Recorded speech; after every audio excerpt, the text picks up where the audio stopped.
জুনের প্রথম সপ্তাহে দেশে ফিরতে পারেন মালয়েশিয়া চিকিৎসাধীন বিএনপির স্থায়ী কমিটির সদস্য ও ঢাকা ৮ আসনের সংসদ সদস্য মির্জা আব্বাস। তার শারীরিক অবস্থা এখন উন্নতির দিকে বলে জানিয়েছেন সহধর্মিণী আফরোজা আব্বাস। শনিবার কুয়ালালামপুরের প্রিন্স কোর্ট মেডিকেল সেন্টার হাসপাতালে প্রবাসী সাংবাদিকদের সঙ্গে সাক্ষাতে এসব কথা বলেন তিনি। বলেন, চিকিৎসকদের নিবিড় তত্ত্বাবধানে সুস্থ হয়ে উঠছেন মির্জা আব্বাস। এখন রয়েছেন বিশেষ পর্যবেক্ষণে। নানা পরীক্ষা নিরীক্ষার পর তার শারীরিক অবস্থাকে আগের তুলনায় বেশ স্থিতিশীল বলেও জানিয়েছেন সেখানকার চিকিৎসকরা।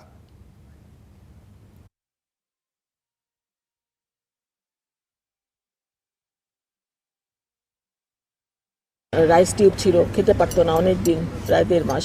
এখন এই 15 দিন ধরে, 15 দিনের বেশি খুলে দিয়েছে। এখন ও স্বাভাবিক খাবার খায়, কথা বলতে পারছে এবং সব কথা তার মনে আছে।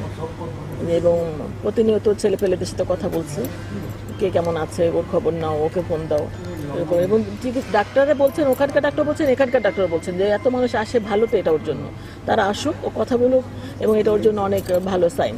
তো সবাই আসলেও খুশি হয় এবং ও সবাইকে খোঁজ খবর নেয়, জানতে চায় এবং ওকে নর্মাল লাইফে ফিরে যেতেই বলছেন তারা। আশা করছি যে হয়তো সামনের মাসের প্রথম নাগাদ বা মাঝামাঝি ইনশাল্লাহ দেশে যেতে পারবে।